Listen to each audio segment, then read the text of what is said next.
વલસાડની આ સરકારી કચેરીમાં સ્લેબનો પ્લાસ્ટર તૂટીને કાર પર પડ્યો. વલસાડમાં મોટે ભાગની સરકારી કચેરીઓની હાલત ખખડધજ થઈ ચૂકી છે, જેનો જીવતો જાગતો દાખલો આજે જોવા મળ્યો હતો.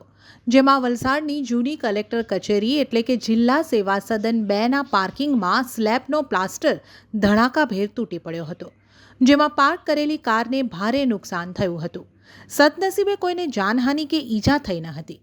આ ઘટના અંગે સ્થળ પરથી મળતી વધુ વિગતો મુજબ વલસાડમાં જલારામ મંદિર રોડ ઉપર આવેલી જૂની કલેક્ટર કચેરી જિલ્લા સેવા સદન 2ના પાર્કિંગમાં આજે સવારે આશરે 10 વાગ્યાના સુમારે કાર્યપાલક ઇજનેરની ઓફિસની નીચે સ્લેબનું પ્લાસ્ટર અચાનક ધડાકાભેર તૂટી પડ્યું હતું, જેમાં નીચે પાર્કિંગમાં પાર્ક કરેલી કાર નંબર GJ15CN 1878 પર પડતા કારનો કાચ અને સાઇડ ગ્લાસ તૂટી ગયો હતો અને કારમાં નુકસાન થયું હતું.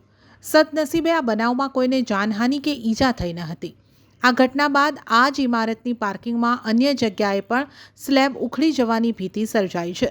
જો વહેલી તકે આ બાબતે કામગીરી કરવામાં નહીં આવશે તો જિલ્લા સેવા સદન 2માં આવતા અરજદારો, કર્મચારીઓ સહિત અધિકારીઓને જીવનું જોખમ ઊભું થશે તેવી ચર્ચાઓ ઊભી થઈ છે.